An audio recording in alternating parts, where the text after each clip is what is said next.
the state. Yes. We want something back. My hope is that I can serve you. And let me get straight to your point. Our policy will allow for every first responder to include our military.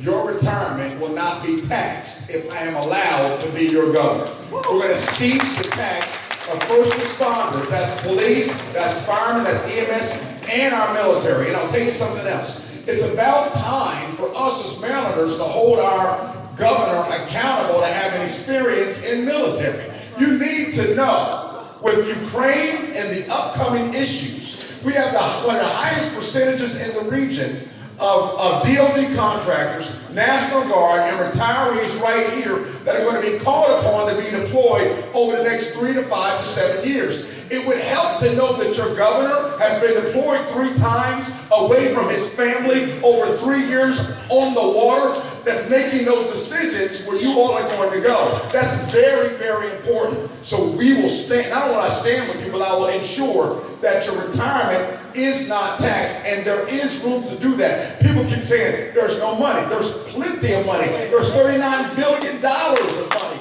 We just have to learn how to spend it appropriately. Absolutely. I want to say that I appreciate the stand that I'm hearing that you're going to take if you are in office. I want to say that this has been a very trying time for myself, having deployed 3 times and been away from my family. And 2 of the deployments I was injured on.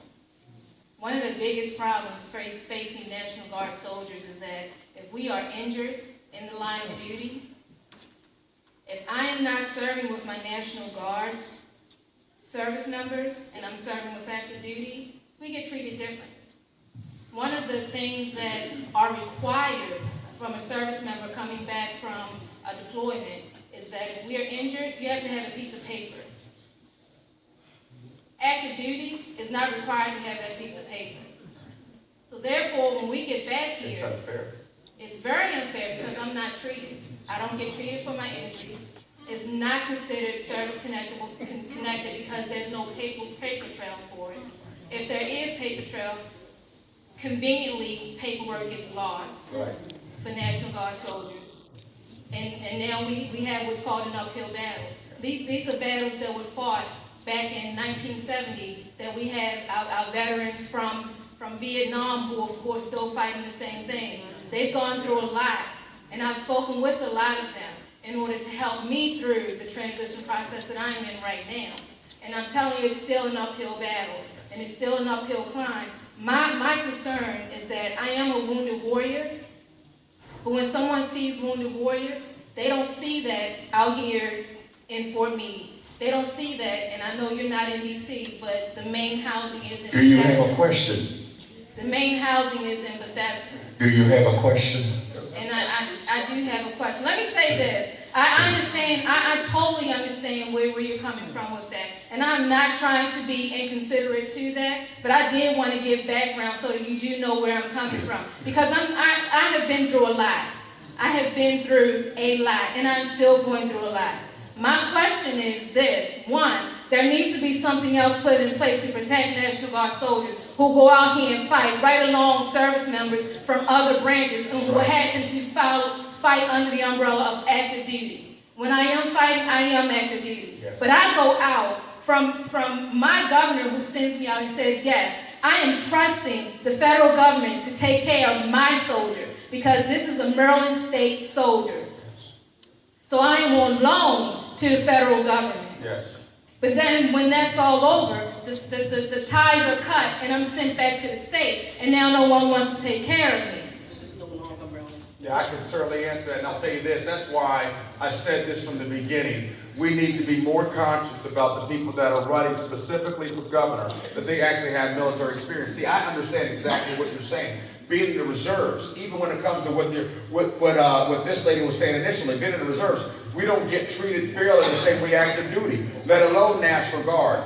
In Maryland, we will bridge that together. If you fight for your country, whether Guard, Reserve, or active duty, you'll be treated equally in this state if I'm honored enough to serve you. But again, you have to find and be aggressive on this. People that understand are more likely those that have been there. And very few of those running for office, specifically governor, have any military experience whatsoever. Okay, This is not a Democratic question or a Republican question, but rather an African-American question and a working people question in reference to the state of Maryland. Yes, sir. You had mentioned you were management at Centus. Yes, sir. And Centus is one of the larger corporations that don't pay their fair share of taxes.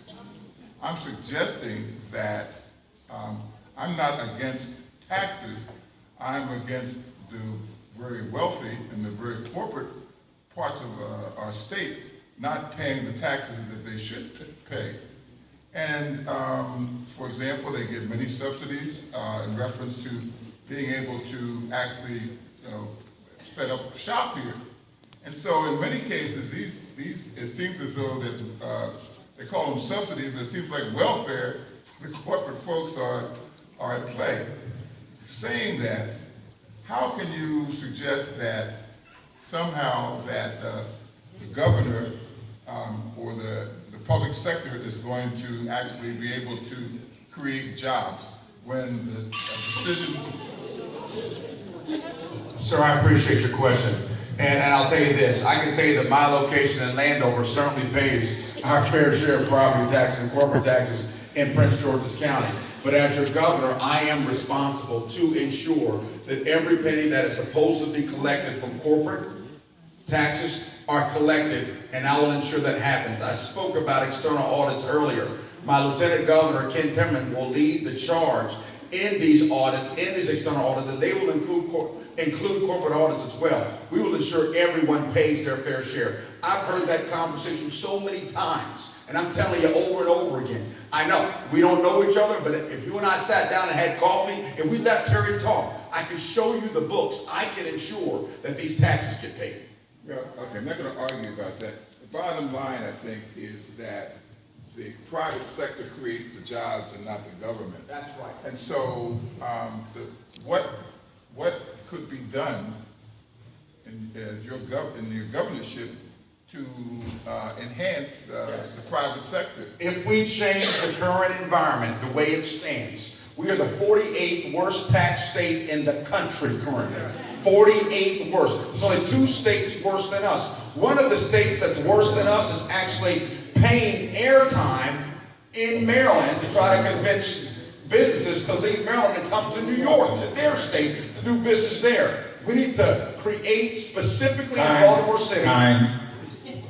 Enterprise. I'm trying to respond to a second question. Okay, I appreciate that. Please. Now, look, I'm sure that every one of the other candidates had the opportunity to be here. They chose not to come. They chose not to listen to the will of people. I came 99 miles to be here, sir. So respect these people, please. Mr. Lollar, I'm not trying to cut you off. We need to have enterprise zones here in Baltimore City that will allow organizations and companies to come here, and as long as they hire people from Baltimore City, we can provide for them tax breaks. We've got to get Baltimore City working again.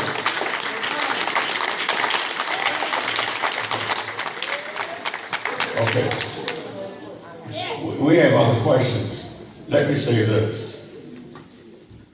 You ought to be complimented, Mr. Lollar, for being here. You appeared. And we understand that the members of the audience are upset that a number of other candidates did not appear. But you are here. I did not try to irresponsibly cut you off. Okay? I was being governed by the time of that. Is there one other question over there? We got one other question from the floor, and then we have some other questions on the card. So Yes. My question is, some of the things that you talked about as far as things you do with taxes, and that's one thing that I was polite enough not to ask the elected delegates about all the taxes that they voted for this year, but how can you change those taxes without them voting for it? That's a great question, and here's how we do that. We do that by having forums like these and bring these elected officials in here so they can hear from you. Here's one thing elected officials understand. Because they just voted themselves a pay increase. Not sure if you know about that. While you continue to struggle, they just voted themselves a $10,000 pay increase. And oh, by the way, they get paid per diem every day they're down here. Which means they can afford to be full-time politicians on your dime. So here's how we solve that. We bring those same elected officials in here. We talk these policies through to the people, and then we hold them accountable and say, hey, delegate, hey, senator, your constituents agree with it. Why don't you agree with it? Because after all, you work for them, not the other way around. What I'm tired of is I'm tired of politicians getting standing ovations for doing nothing. It's time for them to be held accountable for doing what they're supposed to do.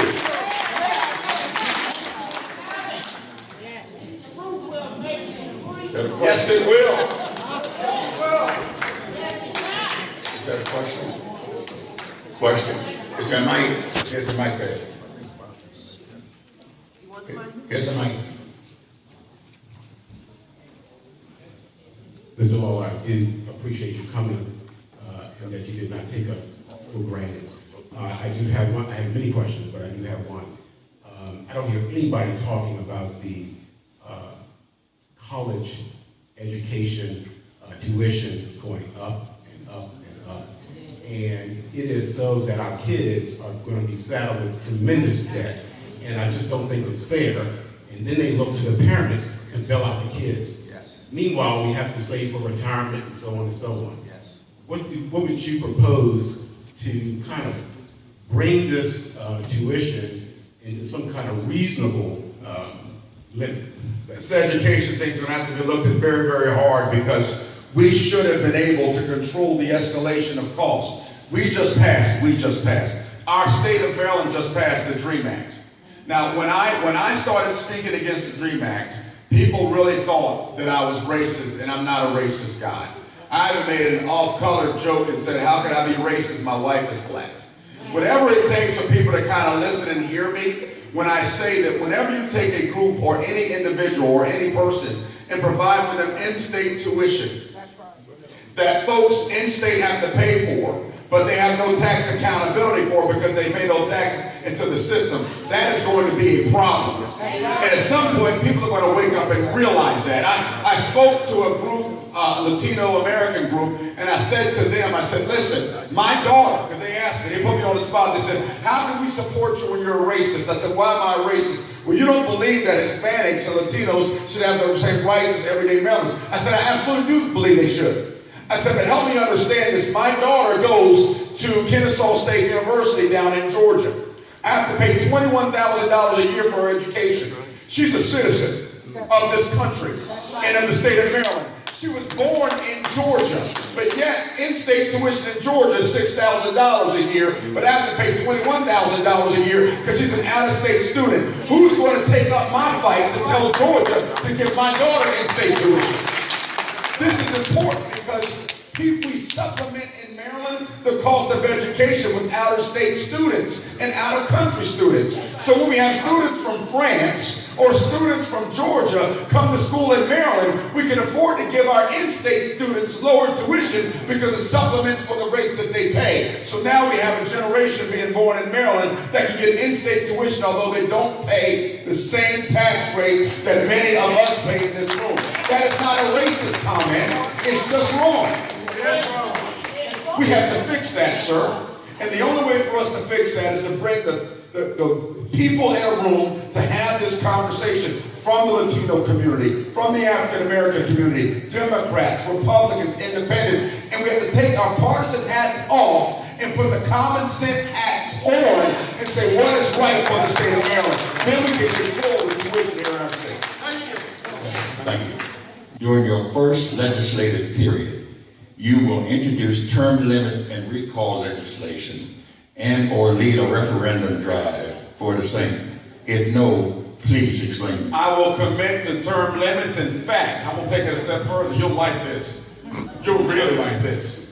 I believe that this legislature has way too much time on their hands. And I hope everyone's listening. I hope the recorders are going. You can tell this to anyone you want to. anytime you have a group that can pass a bill to allow anyone to use a bathroom of any sex based upon how they feel when they wake up in the morning, they have too much time on their hands. So, not only am I going to push for term limits, but I'm going to push that we only hold General Assembly every odd year. So these politicians have to get a job and live under the laws that we passed on their citizens. That's my commitment to you all. We thank you for coming, Mr. Lollar. Well, I'm grateful to be here. I am grateful to be here. And thank you for having me. God bless you. And at this point, we would like to have we want to hear where the other forums are going to be held. You're welcome. And with that, we will end it because it clearly has gotten to another point that we didn't intend for it to get to. So, Mr. Lennon, will you please give me that information? And I think there's some sheets in the back of the Women's League of Voters. Just a minute, just give me a minute, please, if you'd be polite enough to let me finish it, I'd appreciate it. Mr. Lennon, if you will read it, and then they can get the sheets in the back and attend forums for candidates who are running for other offices. Thank you for coming. I'm sorry it worked out like this. I have a good idea what it's all about. Nothing to do with you. It's politics is not always clean. Okay.